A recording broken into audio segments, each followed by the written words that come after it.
All right, we're out here at Steelscape. John, thanks for having me out here, man. You guys have some pretty colors of metal. Thanks, glad you're here today. We do, and that's one thing at Steelscape we've been really interested in is developing new products that look different, that set us aside from the competition. You'll see today in the plant the various different colors that we can produce, but these are some of the unique products that we've come up with, and as you can see, lots of different patterns. We've got wood grain, we've got rushed, we've got antique coppers, yeah, all kinds of different things.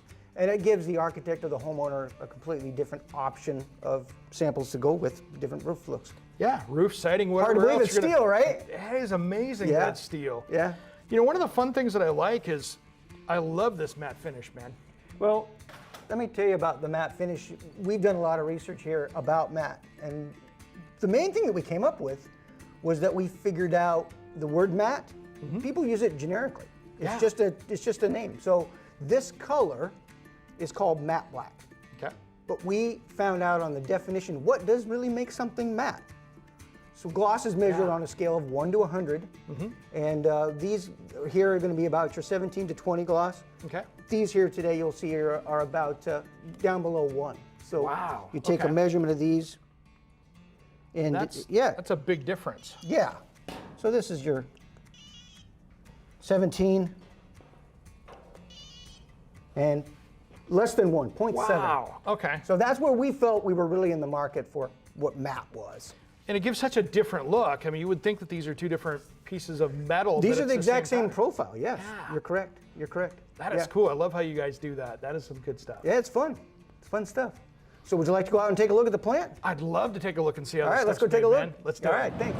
All right, I'm here with Mick at Steelscape. Thanks for having us down today, man. I see a bunch of steel around here, brother. We do. We have a bunch of steel, and we'll introduce you to the steel mill we got. So out behind us here, we've got our hot band field. So this is where all our steel comes in, both domestically and internationally, typically from Nippon Steel or our own sister company, North Star Steel. We store roughly anywhere from 30 to 60,000 tons of steel out there.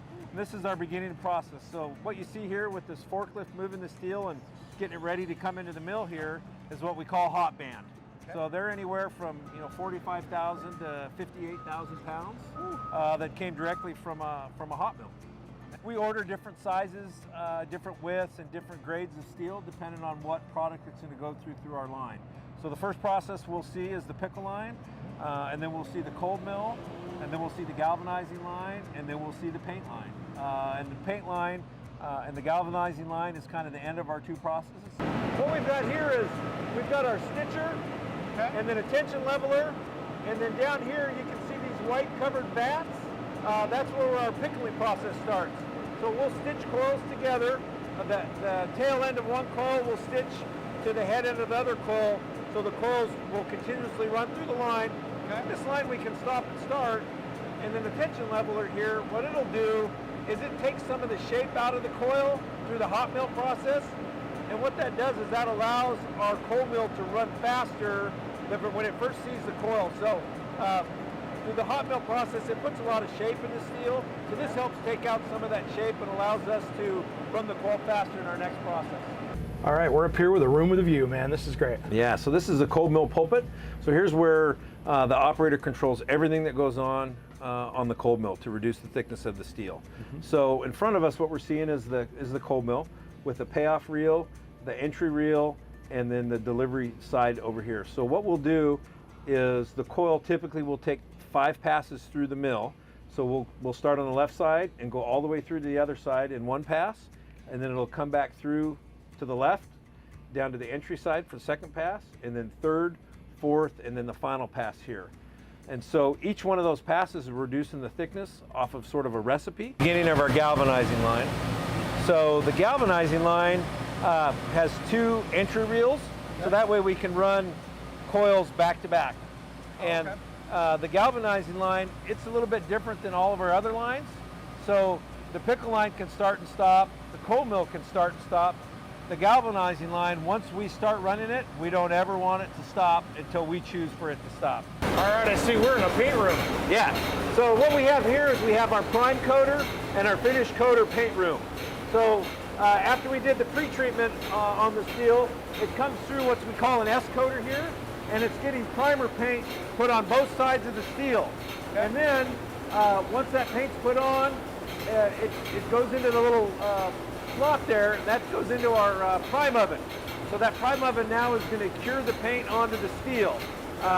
Roughly 20 seconds through the oven, 600, 700, 750 degrees. Wow. The paint in the metal itself is going to get, 300, 400 degrees, depending on the product. And then we're going to, at the other end, we're going to cool it down real quick.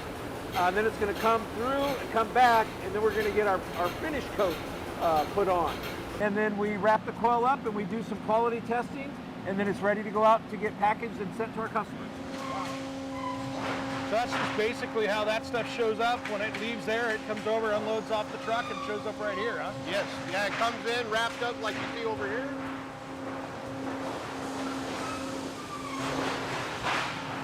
And we just use the turnstile here to flip it so that it goes from the bore vertical to bore horizontal. All right. And that's how we use it with the C-hook and the crane. This is CM2. Okay. We roll form DR3 on the top roll and Norclad on the bottom. Okay. We can switch between the two just by flipping the switch here. You see right here. Oh, cool. Okay. Got it. Man, that is cool. Just off that roll, that quick. Yeah, just that quick. That is cool. That over there is the DR3. You can see in the middle it only has the one.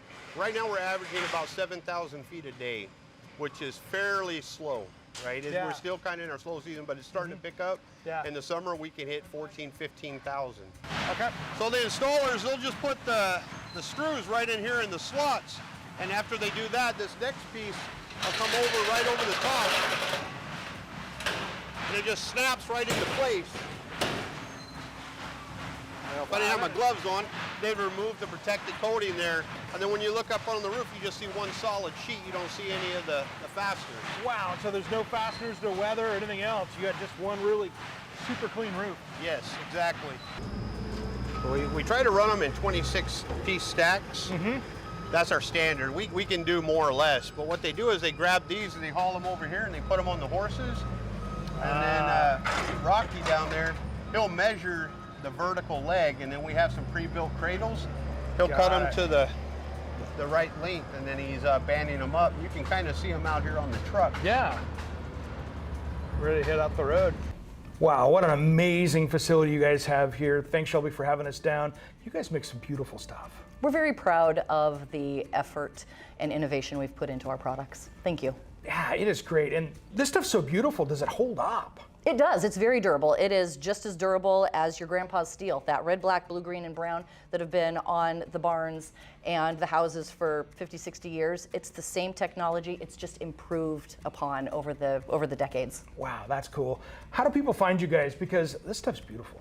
It's actually really easy to find us. Go to steelscape.com. From there, you can request samples. You can request product information and warrantability. You can also request contact information for our customers that are roll forming this project in your neck of the woods. Ah, that is great. It is so amazing that this place was hiding in our own backyard out here in Kalama, Washington. Thanks for having us down. This is something that could fit on your next project.